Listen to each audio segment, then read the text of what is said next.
혹시 모를 상황에 대비하는 금융안전망, 다들 한 번쯤은 생각해 보셨죠?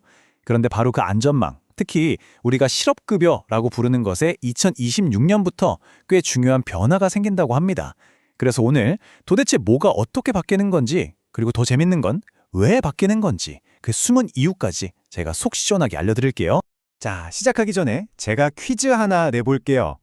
만약에 말이죠, 바닥이 천장보다 더 높아진다면 대체 무슨 일이 생길까요? 좀 엉뚱하게 들리죠? 그런데 바로 이 말도 안 되는 것 같은 상황이 이번 정책 변화의 핵심이라고 하면 믿으시겠어요? 바로 이겁니다. 실업급여의 상한액, 그러니까 최대로 받을 수 있는 금액이 글쎄 무려 6년 만에 드디어 오른다는 소식이에요. 와, 정말 오랜만이죠? 그럼 구체적으로 얼마나 오르는지 바로 한번 보시죠. 자, 여러분, 달력에 꼭 표시해 두세요. 바로 2026년 1월 1일. 이날부터 실업급여의 하루 최대 지급액이 바뀝니다. 보시면 바로 아시겠죠? 지금까지는 하루 최대 6만 6천 원이었는데 이게 2026년부터는 6만 8,100원으로 오르는 겁니다. 네, 매일 2,100원씩 오르는 셈이네요. 하루 단위로 보면 그 정도? 싶을 수도 있는데 이걸 한 달로 계산해보면 느낌이 확 달라져요.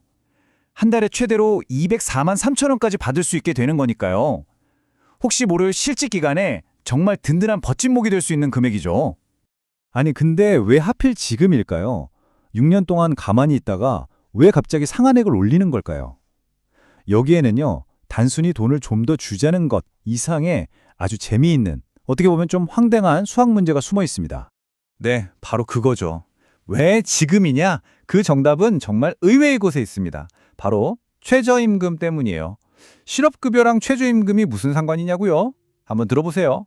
이걸 이해하려면 실업급여의 아주 중요한 규칙 하나를 먼저 알아야 해요. 법으로 딱 정해져 있거든요. 실업급여의 최저지급액, 그러니까 하한액은 그해 최저임금의 80%보다 적으면 안 된다. 바로 이 규칙이 모든 이야기의 시작점입니다.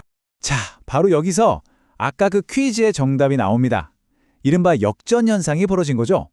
2026년 최저임금이 오르면서 법에 따라 보장해야 하는 실업급여 최저선, 즉 하한액이 하루 6만 6,048원이 됐어요.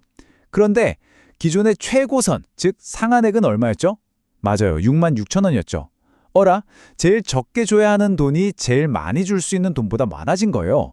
바로 바닥이 천장보다 높아져 버린 거죠. 정말 황당한 상황이죠. 그러니까 이번 상한액 인상은 선택의 문제가 아니었던 거예요. 이 말도 안 되는 수학적 오류, 이 모순을 바로잡기 위해 꼭 필요했던 조치였던 거죠.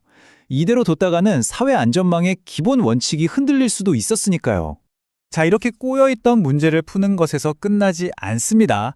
이번 정책 변화에는 또 하나의 중요한 소식이 담겨 있는데요. 바로 우리 일하는 가정을 위한 지원도 더 빵빵해진다는 겁니다. 특히 아이 키우는 부모님들 지금부터 귀를 쫑긋 세워주세요. 어떤 든든한 변화가 있는지 바로 알려드릴게요. 네, 바로 육아기 근로시간 단축 급여인데요. 아이를 돌보려고 근무 시간을 줄이면 아무래도 소득이 줄어서 걱정이잖아요. 그 부담을 덜어주기 위해 이 급여의 상한액도 오릅니다.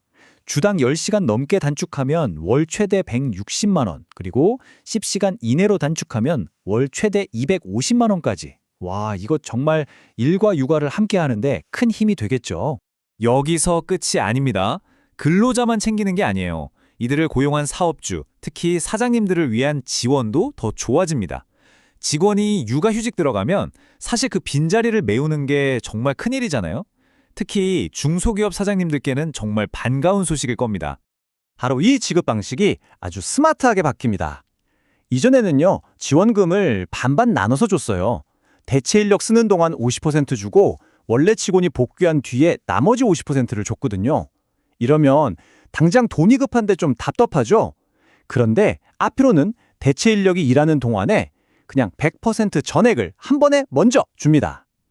와, 이러면 자금 운용하기가 훨씬 편해지겠죠?